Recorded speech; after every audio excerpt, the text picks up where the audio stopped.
Hi guys, నమస్తే అందరికీ. ఈరోజు వీడియోలో వర్కౌట్ అయితే ఏం లేదు.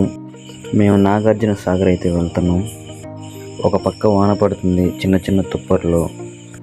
అయినా సరే ఎక్కడ అయితే ఆగలేదు. మేము చిలకలూరుపేట నుండి స్టార్ట్ అయ్యాం. మా ట్రిప్పులన్నీ ఒక సడన్ సర్ప్రైజ్ లాగా అయితే జరిగిపోతూ ఉంటాయి. మేము ప్రస్తుతానికి నసరాపేట వరకు అయితే వచ్చాము. మా వాడు ఫిట్నెస్ కంటెంట్ గురించి ఒక మోటివేషన్ అయితే ఇచ్చాడు. అలా సరదాగా మాట్లాడుకుంటూ నసరాపేట అయితే దాటేసాం. నసరాపేట దాటేమో లేదో మధ్యలో ఒక లారీ అయితే బోల్తా కొట్టింది. నిదానమే ప్రధానం అంటారు పెద్దలు. ఇలాంటివి చూసిన తర్వాత కూడా స్పీడ్గా ఎవరైనా వెళ్తారా? మేమైతే స్పీడ్గా అయితే వెళ్ళలేదు, చిన్నగా అయితే వెళ్ళాము. బ్రతికుంటే ఇలాంటి ట్రిప్పులు ఎన్నైనా వేయచ్చు. అందుకే బైక్ మీద వెళ్ళేటప్పుడు ఎప్పుడైనా నిదానంగానే వెళ్ళాలి. అప్పుడప్పుడు నేచరే కాదు, మధ్యలో నేను కూడా ఉన్నానని వస్తూ ఉంటాను, ఏమనుకోకండి. ఇలా మాట్లాడుకుంటానే పిడుగురాల వరకు అయితే వచ్చేసాము. మేము వెళ్ళినప్పుడు పిడుగురాలలో చిన్న షాపింగ్ మాల్ అయితే ఓపెన్ చేస్తున్నారు. అంత హడావుడిగా ఉంటే హీరోయిన్ ఎవరైనా వచ్చారేమో అనుకున్నాం.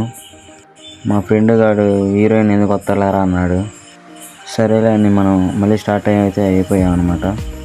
కానీ తీరా చూస్తే అక్కడికి మా క్రష్ అయితే వచ్చింది. ఆయన ఎవరో కాదు, అనుపమ పరమేశ్వరన్. ఈ విషయం ఇంటికి వెళ్ళాకైతే తెలిసింది.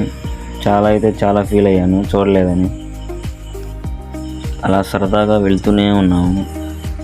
అలా వెళ్తూ ఉండగా ట్రైన్ అయితే కనిపించింది. ట్రైన్లో వెళ్ళేటప్పుడు ఏమో కానీ ఇలా ట్రైన్ అయితే వెళ్తుంటే దాన్ని చూసి చాలా అయితే ఆనందం అయితే వేస్తుంది. మాకైతే చాలా హ్యాపీగా ఉంటుంది అట్లా చూసినప్పుడు. అలా వెళ్తూ ఉండగా మా వాడు బండికి ఆయిల్ అయితే సరిపోదు, ఆయిల్ కొట్టిద్దాం అన్నాడు. సరే అని ఆయిల్ కొట్టేసేసి వీడియోలో మనం కూడా ఉండాలి కానీ కాసేపు అక్కడ కెమెరాలో యాక్టింగ్ అయితే చేసి మళ్ళీ అక్కడ నుంచి అయితే